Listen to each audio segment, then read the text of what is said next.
BNP chairperson Khaleda Zia মারা গেছেন। সকাল 7:15টার দিকে ঢাকা মেডিকেল কলেজ হাসপাতালে চিকিৎসাধীন অবস্থায় মারা যান। ইন্ডিয়ার দানব বেগম খালেদা জিয়াকে স্লো পয়জন দিয়ে এই বর্তমান পরিস্থিতির জন্য তারা রেসপন্সিবল। সব জল্পনা কল্পনার অবসান ঘটিয়ে অবশেষে তারেক রহমান দেশে ফিরছেন। রহমানের স্ত্রী সহ আমরা এখানে দেখছি সালাউদ্দিন আহমেদ ভিতরে তারেক রহমানকে অ্যাম্বুলেন্সে ঢুকানো হয়েছে। এতক্ষণ দেখছিলেন সংবাদ শিরোনাম, এবার বিস্তারিত। তার আগে ছোট করে একটি অনুরোধ, আপনারা যদি এই ধরনের আপডেট নিউজগুলো সবার আগে পেতে চান অবশ্যই চ্যানেলটি সাবস্ক্রাইব করে বেল আইকনটি অল করে দিবেন। চলুন দর্শক একটি লাইক দিয়ে একে একে সেই ভিডিওগুলো দেখে আসি। আসসালামু আলাইকুম। বেগম খালেদা জিয়ার অবস্থার এখনো তেমন কোনো উন্নতি নেই। দোয়ার উপর আছেন, লাইফ সাপোর্টে আছেন। কিছুটা একটু পরিবর্তন হয়তো বা হয়েছে, আমরা গণমাধ্যমে বা ডাক্তারদের মুখে যা শুনছি সবকিছু মিলিয়ে তিনি এখন আল্লাহর হাওলায় আছেন আমরা বলতে পারি। তার মাঝখানে গতকালকে থেকে আলোচনা ছিল যে জনাব তারেক রহমান তিনি আজকে বাংলাদেশে আসবেন। গতকালকে নিউজ ছিল যে ইমার্জেন্সি তিনি দেশে আসবেন। বিএনপির পক্ষ থেকে বলা হয়েছিল যে শীঘ্রই তারেক রহমান আসছেন। তো মায়ের এই অবস্থায় আমরা সবাই ভাবছি শীঘ্রই বলতে আজকে আসবেন। আবার অনেক পেজ থেকে প্রচারণা হয়েছে, পরে বিএনপি আবার বলছে যেটা নিয়ে যেন কোন রকম বিশ্বাস না করে। এখন হুট করে আবার এই যে আসার সিদ্ধান্ত বা যতটুকু আমরা শুনলাম সেখান থেকে কেন পিছিয়ে গেল? সরকার কি কোনো সহযোগিতা করছে না?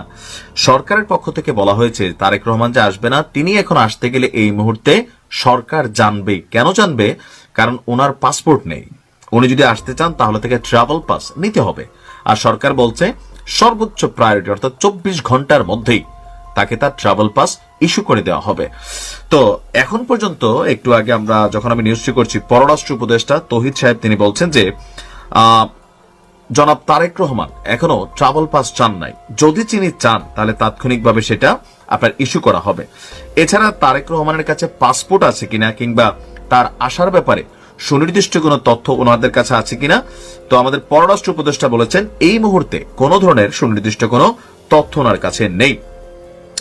বরং এখন যেটা আলোচনায় আছে, যদি ওনার অবস্থায় সামান্য উন্নতি হয়, সামান্য, তাহলে ওনাকে এয়ার অ্যাম্বুলেন্সে করে, অর্থাৎ এর আগে কাতারের যিনি মানে কি বলা হয় এগুলারে, কাতারের প্রধানমন্ত্রী নাকি কি বলে, যাক শেখ যিনি আছেন, তিনি কিন্তু তার একটা এয়ার অ্যাম্বুলেন্স দিয়েছিলেন বেগম খালেদা জিয়াকে লন্ডন নিয়ে যাওয়ার জন্য। সম্ভবত তিনি সামান্য সুস্থ হলেই পররাষ্ট্র উপদেষ্টা বলছেন যে বিদেশে নিয়ে চিকিৎসার জন্য সরকার প্রস্তুতি নিয়ে রেখেছে। ওনার আত্মীয় স্বজন এবং পার্টির লোকেরা কনফার্ম করবে যে বাইরে নিয়ে যাওয়া হচ্ছে কিনা, অ্যারেঞ্জমেন্ট আছে কিনা। তো অলরেডি আমরা দেখেছি, আমার ধারণা সম্ভবত দেশের বাইরে নেওয়া হবে না। কেন নেওয়া হবে না? ওনার অসুস্থতার জন্য পৃথিবীর বিভিন্ন দেশ থেকে যে বড় বড় বিশেষজ্ঞ চিকিৎসক টিম আছেন তারা কিন্তু এখানে এসেছেন। অলরেডি তারা দেখভাল করছেন, বোর্ড গঠন করা হয়েছে। গতকালকে দেখছি যে চীনের বিশেষজ্ঞ চিকিৎসক দল আসছেন, লন্ডন থেকে বিশেষজ্ঞ চিকিৎসক দল আসছেন, আরো অনেক জায়গা থেকে বিশেষজ্ঞ চিকিৎসক দল আসছেন। আর এই টিমে জনাব তারেক রহমানের স্ত্রী জুবাইদা তিনিও কিন্তু কানেক্ট আছেন। এখন কেন আসলে আসছেন না? আমি একদিন আগে একটা ভিডিও আপনাদেরকে দিয়েছি, একদিন আগে। কেউ কেউ বলছেন যে পিনাকি, তারপর সাংবাদিক ইলিয়াস, আরো অনেকে আছেন ভারতের এজেন্ট হিসেবে কাজ করেন, যদিও এগুলো হাস্যকর কথা। এখন তলে তলে আসলে কি হয় জানি না। তো তারেক রহমানকে নিয়ে যে আশঙ্কাটা, একবার যদি যুক্তরাজ্য থেকে বের হয়ে যান তাহলে কিন্তু তিনি ঢুকতে পারবেন না, এই মুহূর্তে তাৎক্ষণিক আসতে পারবেন না। দেশে যাওয়ার পরে এখানে আসলে কোনো সেট আপ আছে কিনা, এখানে কোনো প্ল্যান আছে কিনা, কোনো ষড়যন্ত্র আছে কিনা, এটা কিন্তু আমরা আমজনতা বুঝতেছি না। আমরা চিন্তা করতেছি জনাব তারেক রহমান ওনার একটা চুল ছিঁড়বে এমন সাহস কারো আছে কিনা। কিন্তু কোথাও না কোথাও বিএনপি বা জনাব তারেক রহমান এখানে নিরাপত্তা প্রটোকলটা খুবই গুরুত্ব দিচ্ছে। নিশ্চয়ই তাদের কাছে এমন কোন গোয়েন্দা তথ্য আছে যে জনাব তারেক রহমান দেশে গেলে গ্রেপ্তার হবেন না, এইটা বিএনপি একটুকু ভয় পাচ্ছে না। অন্য ভয় পাচ্ছে যে -2 ফর্মুলার আলোচনা আছে, অথবা কোনো কারণে একটা দুর্ঘটনা ঘটেই গেল, যদিও তার নিরাপত্তায় এসএসএফ অনেক কিছু, কিন্তু ইতিহাস সাক্ষী দেয় রাজীব গান্ধীর মৃত্যু, তারপর হচ্ছে আমাদের বাংলাদেশের বঙ্গবন্ধু শেখ মুজিবুর রহমানের মৃত্যু, প্রেসিডেন্ট জিয়াউর রহমানের মৃত্যু, এগুলো কিন্তু প্রোটেকশন ছিল, সব ঠিকঠাক ছিল, কিন্তু তাদেরকে হত্যা করা হয়েছে। সো সম্ভবত এমন কোন তথ্য বিএনপির কাছে আছে বা তারেক রহমানের কাছে আছে যে এখানে ওনার প্রাণের উপরে একটা কিছু তো একটা আছে, নয়তো কোথাও না কোথাও এত কিছুর পরে তিনি দেশে যাবেন না, যাচ্ছেন না, এটা একটু অস্বাভাবিক। ইন্ডিয়ার দানব বেগম খালেদা জিয়াকে স্লো পয়জন দিয়ে এই বর্তমান পরিস্থিতির জন্য তারা রেসপন্সিবল। উনি এই দেশের একটা অ্যাসেট, উনি বাংলাদেশিদের গর্ব। আজকে আমাদের পূর্ব নির্ধারিত কামালবাজার ইউনিয়নের প্রত্যেকটা ওয়ার্ডে ওয়ার্ডে আমার নির্বাচনী প্রচারণার সেই কর্মসূচি ছিল।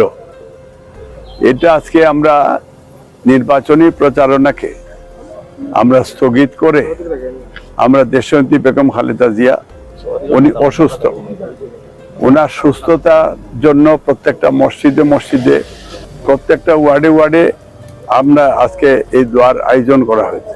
অনলি দি টুডে যে বেগম খালেদা জিয়ার রোগ মুক্তির জন্য দোয়া, সবার কাছে আমরা ডোর টু ডোর যাচ্ছি, যে সবার কাছে আমরা দোয়া চাচ্ছি যে সবাই যাতে দলমত নির্বিশেষে দেশনেত্রী বেগম খালেদা জিয়ার যে উনি সুস্থ হন, তার সাথে সারা পৃথিবীর অসুস্থ মানুষের জন্য দোয়া চলছে। তো নতুন এবং ফিরে আসা গ্রাহকদের জন্য নগদে চলছে ক্যাশব্যাক সহ প্রতিদিন হাজারো উপহার জেতার সুযোগ। হবে আশা আর ফেরা সারপ্রাইজ সেরা।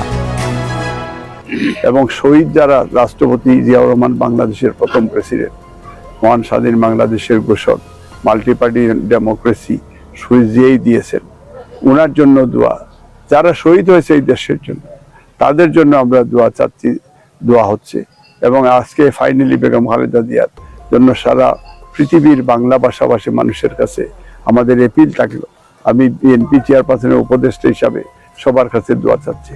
উনি এই দেশের একটা অ্যাসেট, উনি বাংলাদেশিদের গর্ব, উনি মাদার অফ ডেমোক্রেসি, সারা পৃথিবীর কাছে ওনার একটা সুনাম রয়েছে। উনি আপসহীন। উনি একটা বক্তব্যে বলেছেন, দেশের বাইরে আমার কোনো ঠিকানা নাই, কথার কাজে মিল রেখেছে। কত সরকার এবং ইন্ডিয়ার দানব সরকার, ইন্ডিয়ার দানব বেগম খালেদা জিয়াকে স্লো পয়জন দিয়ে এই বর্তমান পরিস্থিতির জন্য তারা রেসপন্সিবল। তো এই জন্য সারা পৃথিবীর মানুষ মাদার অফ ডেমোক্রেসি, এই দেশও জাতীয় নেত্রী হিসাবে এবং রাজনৈতিক দলগুলিও খুব শ্রদ্ধার সহিত তারাও বেগম খালেদা জিয়ার প্রতি শ্রদ্ধাশীল এবং তাদের প্রত্যেকটা বক্তব্য। এবং গতকালকেও জামাতের নায়েবে আমিরের একটা বক্তব্য, উনি বলেছেন বেগম খালেদা জিয়া শুধু বিএনপির নেত্রী নয়, সারা বাংলাদেশের মানুষের নেত্রী। এটাই আমরা গর্ব। এই জন্য আমরা সবার কাছে আজকে এই গ্রাম দেখতে পেলেন বিস্তারিত। এ সম্পর্কে আপনাদের মন্তব্য কমেন্টে লিখে পাঠাবেন। ভিডিও ভালো লাগলে চ্যানেলটি সাবস্ক্রাইব করতে ভুলবেন না। এবারের মতো এখানেই বিদায় নিচ্ছি, শীঘ্রই দেখা হবে নতুন কোনো ভিডিও নিয়ে। ততক্ষণ সকলে ভালো থাকুন, সুস্থ থাকুন। আসসালামু আলাইকুম ওয়া রাহমাতুল্লাহি ওয়া বারাকাতুহু।